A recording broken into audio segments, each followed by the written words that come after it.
안녕하세요.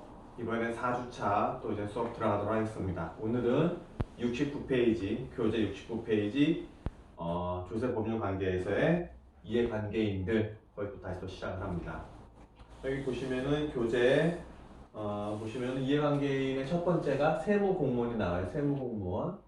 세금을 이제 부과하고 징수하는 그런 업무를 하는 사람들을 얘기를 합니다. 그 다음에 두 번째, 납세 의무자. 납세 의무자라면은 이렇게 이제 그 공무원들이 세금을 부과를 하면 그걸 내는 의무가 있는 그런 사람을 얘기를 합니다.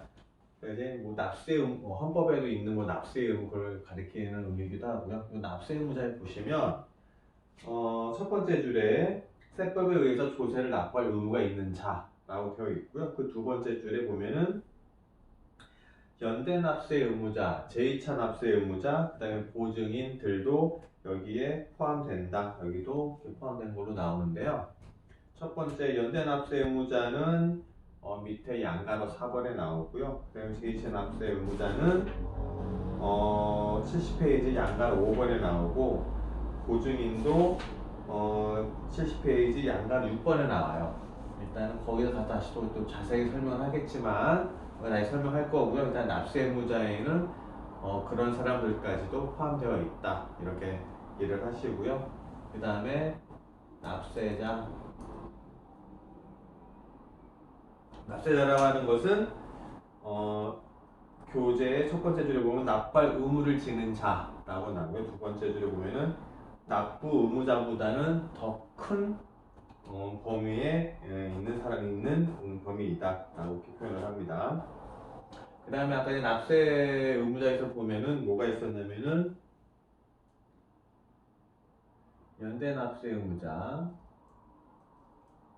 그 다음에 제2차 납세 의무자, 그 다음에 보증인, 이렇게 세 부류도 들어간다고 나왔거든요.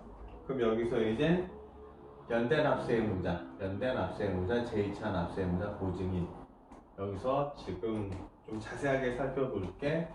연대 납세 의무자.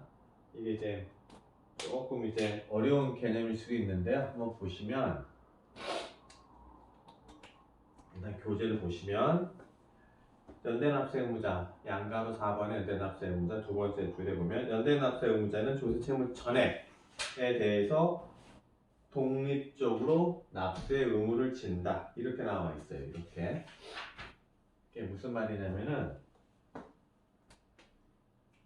예를 들어서 이제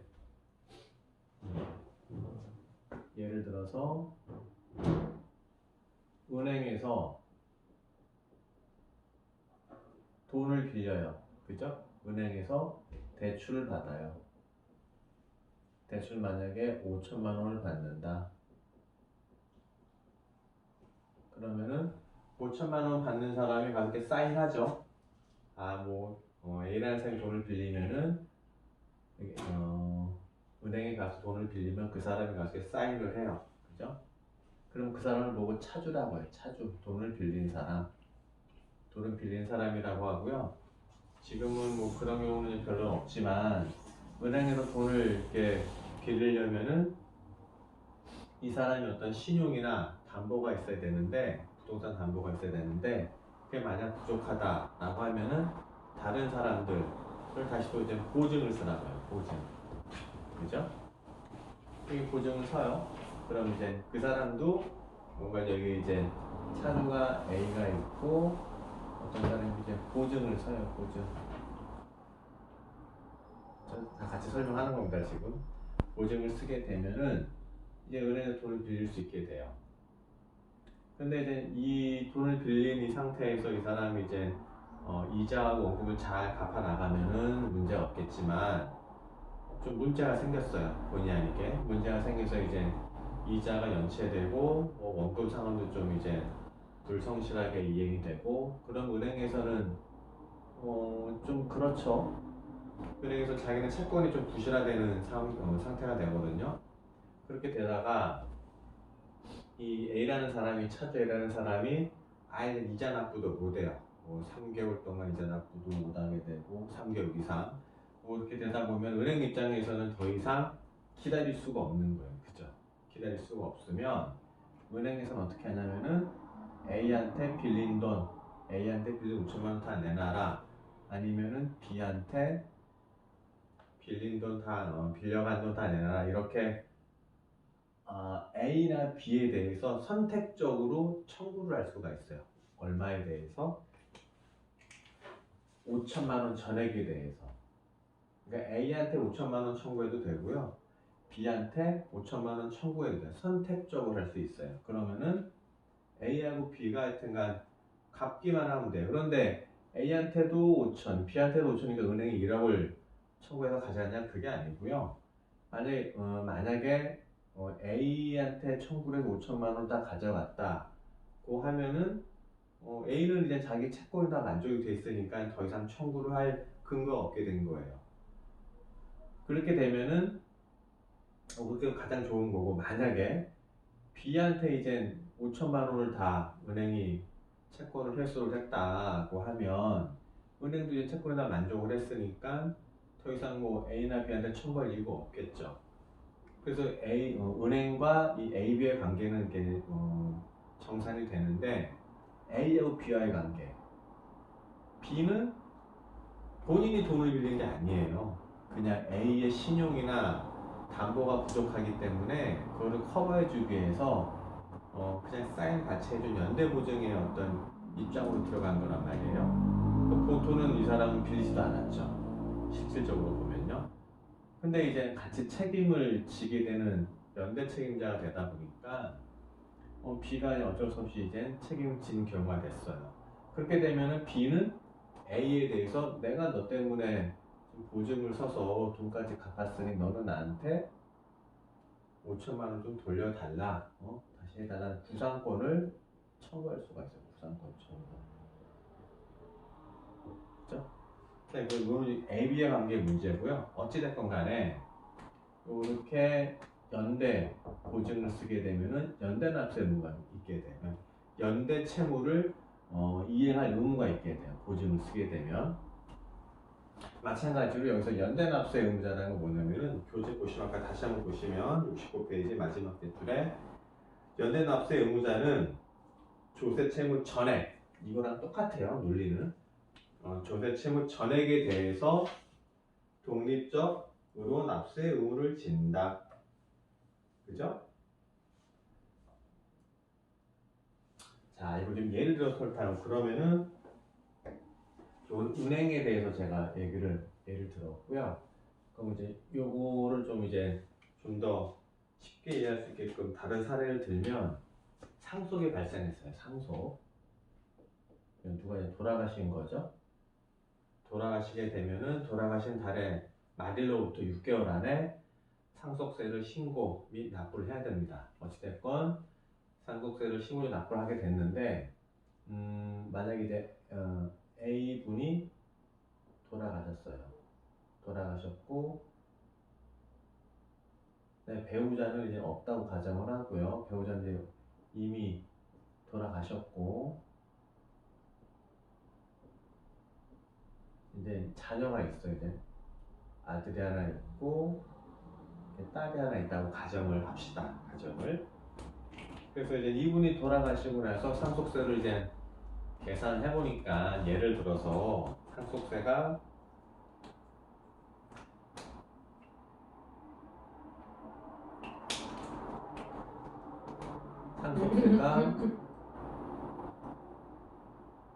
만약에 한 9천만 원이 나왔다. 9천만 원이 나왔다고 가정을 하면 이 상속세는 누가 내죠? 상속이라는 거는 부의, 그러니까 직계 존속, 어머니는 아버지겠죠. 직계 존속의 부가 자녀, 직계 비속, 아들이나 딸한테 직계 존속으로부터 직계 비속으로 재산이 부가 무상으로 이전이 돼요. 무상으로 이전되기 때문에 거기에 대해서 부가 증가했다, 즉 소득이 증가했다, 소득이 있는 곳에 과세가 된다는 대원칙에 따라서 상속세라는 세목으로 과세를 하게 됩니다. 과세를. 그러면 이때는 누구한테 과세를 하느냐, 그 과표를 어떻게 잡느냐는 뭐 정책 각 국마다 정책 당국자 입장이 다 좀 다르긴 한데 우리나라 같은 경우에는 상속이 발생을 하면 이제 이 부모님 쪽에 이제 상속 재산이 발생하게 되거든요. 이걸 일단 기준으로 과세를 해요. 과세를 여기에 대해서 만약에 예를 들어서 좀 상속 재산이 한 15억이다 가정 예를 들어서 하면은 거기에 대해서 상속세법에 따른 절차에 따라서 계산을 해서 과표가 나오면 세율 적용 세금이 나오거든요. 근데 그 세금 만약에 9천만 원이다 라고 하면 이 세금은 이 직계 비속에 넣게끔 돼 있어요. 상속인들이 여기를 상속인이라고 하고요. 상속 받은 사람, 여기는 피상속인, 돌아가신 분 이렇게 이제 얘기를 합니다. 그러면 피상속인의 재산을 상속재산으로 해서 상속세를 산출을 하고요. 거기서 나온 상속세금은 상속인, 아들이나 딸 이런 분들이 세금을 납부하게 됩니다. 근데 이 세금은 누가 걷어들이죠? 관할세무서에서 걷어들여요. 관할세무서에서. 그럼 관할세무서 입장에서 봤을 때는 여기 아들이 내나 딸이 내나 이 9천만 원만 이렇게 이제 세금으로 걷어들이기만 하면 되지 내는 주체가 누구인지는 관심이 없어요. 그죠? 걷어들이는 9천만 원에만 관심이 있는 거예요. 그러다 보니까 과세당국 입장에서는 어떻게 하는 게 가장 세무행정을 간소화시킬 수 있는 방법이냐면 일단 피상속인의 재산을 기준으로 해서 상속인이 납세 의무를 진다 이렇게 해버리면 피상속인에 대해서 세금이 얼마 나오죠? 9천만 원 이하에서는 상속인이 납세를 한다. 상속인이 한 명이 됐건 한 명이 됐건 여기서는 2명이 됐건 뭐 10명이 됐건 뭐 100명이 됐건 상속인이 납세 의무를 진다 라고 해놓으면은 상속인들이 다 연대 납세 의무자가 되는 거예요. 누가 납부를 하든 간에 전체 세금만 납부가 되면은 납세 의무는 종결이 되는 그런 상황이 되는 거거든요. 그래서 아까 예를 든 것처럼 만약에 이렇게 했는데 여기 아들이 9천만 원을 다 내면은 상속세 납세 의무가 딱 끝나는 거고 근데 9천만 원을 내지 않고 만약에 본인 몫이면 5천만 원이다. 5천만 원 본인이 받은 상속 재산에 대해서 계산해 보니까 5천만 원만 내면 이 전체 상속세에서 본인이 내야 되는 세금이라고 생각할 수 있거든요. 그래서 5천만 원 먼저 내요. 그럼 본인은 상속세에 대해서 무슨 탈세나 아니면 체납이나 없다고 생각할 수 있겠지만 아까 말씀드린 것처럼 세무서에서는 5천만 원 걷어들이는 게 목적이 아니고 9천만 원이에요. 9천만 원. 세무서의 관심은 그렇기 때문에 본인이 본인 몫에 해당하는 상속재산에 해당하는 5천만 원을 비록 냈다고 하더라도 아직까지도 전체 9천만 원이 충족되지 않았기 때문에 세금으로 충족되지 않았기 때문에 모두 다 4천만 원이 미납된 상태가 되는 거예요. 그죠? 그러니까 이 사람은 그때는 좀 곤란한, 좀 황당한 상황이 되겠죠. 어찌됐건 결국 다 9천만 원이 완납이 돼야지만이 납세 의무가 종결이 되는 겁니다. 그런 거를 연대 납세 의무라고 합니다. 연대 납세 의무 잘 이해하시고요. 그 다음에 70페이지 5번 양가로 5번 제2차 납세 의무. 첫 번째 제2차 납세 의무자는 납세 의무자가 납세 의무를 이행할 수 없는 경우에 납세 의무자와 특수한 관계에 있는 자에게 납세 의무를 부과하는 겁니다. 특수한 관계에 있는 사람에게, 특수한 관계에 있는 자에게 납세 의무를 부과하는데요. 이거는 세법에 좀 나열이 돼 있어요. 세법에. 그래서 여기서 보면 1, 2, 3, 4번 이렇게 동그라미 1, 2, 3, 4번이 있는데요. 첫 번째 청산인, 두 번째 과점주주, 세 번째 이런 과점주주와 특수관계에 있는 법인, 네 번째 사업 양수인이 있는데 그래서 특히 이제 뭐 다들 이런 사례들이 많이 나오긴 하지만 특히 많이 나오는 사례는 두 번째 그리고 네 번째입니다. 이거는 이제 뭐 법인세나 소득세가 좀 많이 나오기는 하는데 일단 두 번째 사례를 좀 들어드리면 2차 납세 의무자 예를 들어서 법인이 이렇게 있어요. 그죠? 그럼 법인이 있다면은 법인이라는 게 뭐예요? 특징이 주식이 있다는 거예요. 뭐 삼성전자, 뭐 현대자동차 이런 것처럼 주식회사가 있고 주식회사라는 거는 주주가 있다는 것을 의미를 합니다.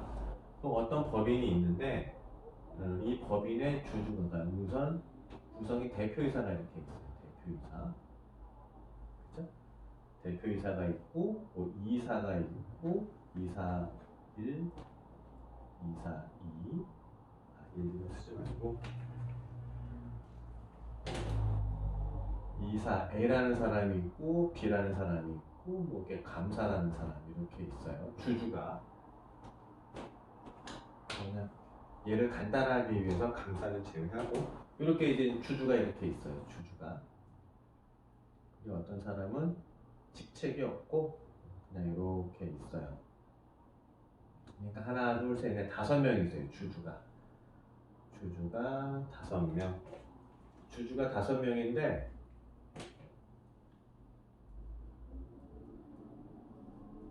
그다음에 지분이 어떻게 돼 있냐면은 이 사람이 한 40% 정도 갖고 있고 이 사람이 20%, 10%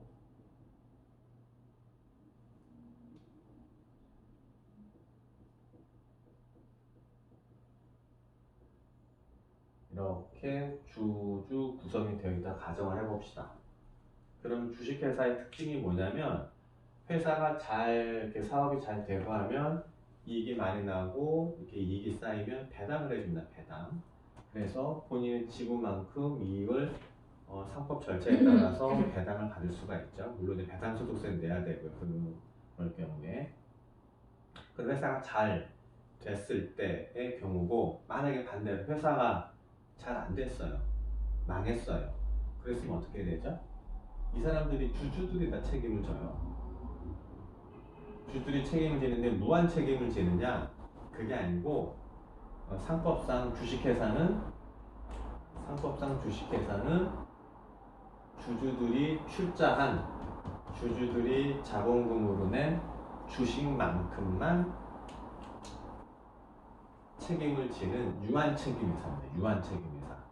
뭐 다른 뭐 회사의 종류가 이거 주식회사 말고도 한 4가지가 정도 더 있긴 하는데 일단 주식회사를 가정을 하면 일단은 유한 주식에 대해서만 책임을 지는 유한 책임회사예요. 그래서 회사가 망했다고 뭐 체납이 됐다, 일단 망했다고 하면은 다 망했으면 각각 이렇게만 책임을 지면 되는 거예요. 그죠? 근데 이제 망한 경우가 아니고 망했다고 하고 근데 망했는데 회사가 이제 망했는데 체납이 발생했어요. 체납. 세금을 안 냈어요. 세금을. 회사가 망했는데 세금을 다 깨끗이 정리하고 이렇게 망하는 회사는 그렇게 많지 않습니다. 그러니까 망하게 되는 경우 여러 가지 이제 채권 채무 문제가 생기고 거래처와의 그런 문제가 생기고 그러다 보니까 이제 세금을 미납이나 체납하는 경우가 많거든요. 은행 뭐 채무들이 있는 경우도 많고요. 근데 어쨌든 체납이 된다고 가정을 하고 체납액이 예를 들어서 만약에 10억이다 가정을 해요. 그러면은 이 회사의 대표가 누구죠 현재? 이 회사의 대표가 여기 있어요. 대표가 이제 갑이라고 하면은 회사 법인과 대표이사는 동격입니다. 우리나라 상법상 동격이기 때문에 이 회사의 대표이사 갑은 체납액에 대해서 책임이 있어요. 책임이. 그죠? 책임을 져야 되고 그리고 나머지 A, B, C, D가 이 갑과 어떤 이제 특별한 관계가 없는 특수관계가 없는 제3자 타인이면은 이 사람들 나머지 A, B, C, D는 본인이 출자한 20십 요 금액만큼만 대해서만 그냥 날리는 휴지 조각이 되는 그런 책임만 지면 되는 겁니다. 그런데 2차 납세의무자가 뭐냐면 여기서 만약에 A와 B가 A라는 사람이 갑의 배우자고 그리고 만약 B라는 사람이 갑의 또 자녀라고 가정을 한다면 보통 우리나라 중소기업들은 이렇게 가족경영 회사라고들 많이들 표현을 하는데 보통 주주 구성도 이렇게들 많이 돼 있어요. 그래서 배우자, 자녀 이렇게 돼 있다 가정을 한다면 이거는 세법에서 얘기하는 특수관계자의 지위 있는 사람들이에요. A와 B가. 그렇다면 특수관계 여기서 이제 예를 설명 좀 더 구현 설명하자면은 비록 주식의 명의는 A와 B로 되어 있지만 실질적인 지배권은 대표이사 갑한테 있는 거예요. 그죠? 주식이 단지 배우자와 아들한테 20%, 10%가 있긴 하지만 실질적으로는 요 전체 다 3명에 대한 70%가 한 명이 갖고 있는 거랑 똑같은 효과가 있는 거거든요. 실질적 경영 상태를 본다면요. 그렇기 때문에 세법에서는 아까처럼 이게 좀 제3자다. 이 사람들한테 책임을 요 20%, 10%에 대해서 책임을 안 지우게 한다는 거는 이거는 좀 이제 사회 형평성에 맞지가 않아요. 그렇기 때문에 이렇게 체납이 발생하거나 문제가 생겼을 때는 특수관계자에 있는 사람한테까지, 즉 A와 B한테까지 납세의 의무를 지우게 한다는 겁니다. 어떤 연대 납세, 제2차 납세 의무자, 이 사람들한테까지 납세 의무를 지게 하고요. 그래서 납세 의무는 이 사람들이 갖고 있는 지분까지 해서 이제 납세 의무 취소해서 뭐 2억 이렇게 하게 됩니다. 제2차 납세 의무라고 하고 납세 의무자라고 하고요. 그다음에 보증인은 아까 잠깐 얘기했던 뭐 이렇게 이해하시면 되고, 그다음에 양가로 7번 납세 보증인인데, 납세 보증인이 뭐냐면은 만약 이분이 어떤 납세자가 있는데 여러 가지 뭐 일 때문에 주로 외국에 머물러요. 사업상. 아니면은 어떤 요양 관계로 우리나라에 계시지 않고 외국에서 이렇게 장기 요양 치료를 받아요. 근데 우리나라에서 세금이 발생해요. 근데 일일이 다 이 사람이 와서 납세하고 그럴 수가 없기 때문에 관리인을 지정할 수가 있습니다. 그 납세 의무잖아요. 그러면 그 지정을 받은 납세 관리인은 관할세무서에 허가를 받고 신고를 해서 납세 관리인의 어떤 지위를 득하게 되면 그 사람이 이 납세 의무를 대행을 할 수 있게 됩니다. 그때를 납세 관리인을 하고요. 그 다음에 71페이지 납세 조합. 첫 번째 줄 보시면 농축수, 산물병, 판매업자나 노점, 상인들을 대상으로 하는 거고요.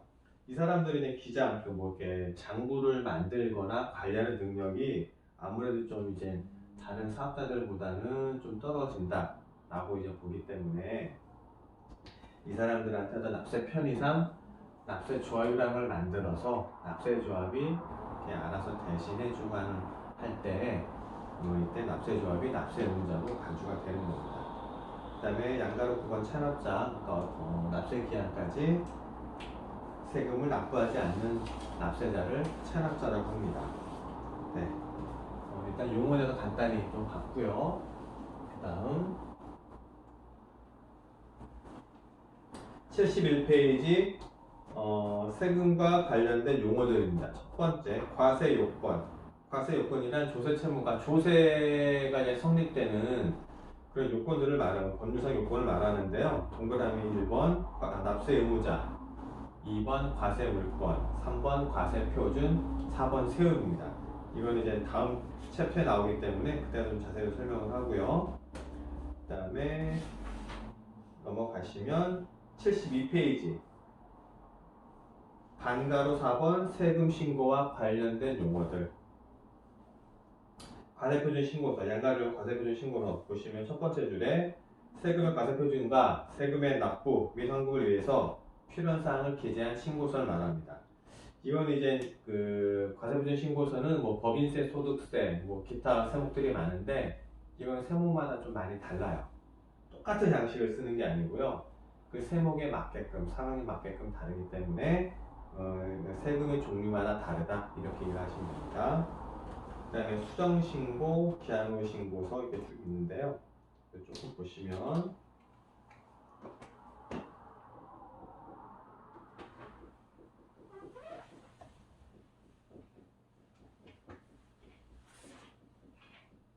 수정신고, 기한후 신고가 있는데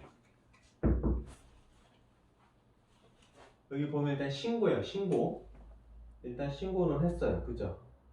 일단 신고라는 행위가 있어요. 행정행위, 신고라는 행위가 있는데 어떻게 신고를 했느냐? 수정해서 신고를 했다. 어떻게 했느냐? 기한 후에 신고를 했다. 그런 말이에요. 그러니까 이 용어에 많은 말들이 포함이 돼 있어요. 그래서 수정신고라는 건 뭐냐면 일단 애시당초에 언제까지 신고하세요? 언제까지 신고하세요? 예를 들어서 법인세라고 하면은 3월 31일까지거든요. 매년 3월 31일까지 법인세를 신고 납부하게끔 돼 있어요. 법인 납부하게 되는데 그때까지 신고를 했어요. 그런데 어떤 사정이 생겨서 신고한 게 뭐가 좀 잘못된 거예요. 좀 덜, 세금이 좀 덜 신고된 거예요. 그러면은 그때 뭔가를 고쳐서 신고하는 거를 수정신고.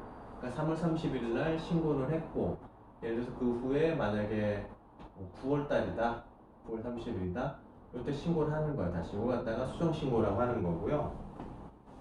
기한 후 신고라는 거는 법인세를 예를 들고 있습니다. 3월 30일 때까지 신고를 안 한 거예요. 못 한 거예요. 그러다가 요 신고 기간이 지나서 요때 신고를 했다면은 기한 후 신고가 되는 거죠. 기한 후 신고가. 근데 일단 요 차이가 좀 있고, 그 이 구별의 실익은 뭐냐면은 얘는 일단 신고가 들어갔죠. 신고가 안 들어갔죠. 구별의 실익은 이때 가산세 문제 중에서 얘는 기한 후 신고는 무신고 가산세가 있겠죠. 이렇게 되기 때문에 얘는 무신고 가산세가 없고요. 그 다음에 이쪽에서는 이제 납부불성실 가산세가 둘 다 같이 있을 거고요. 하여튼간 수정신고와 기한후신고 이렇게 좀 차이가 난다. 그렇게 이해를 하시면 됩니다. 네, 그럼 좀 잠시 쉬었다가 그 다음에 또 이어가도록 하겠습니다.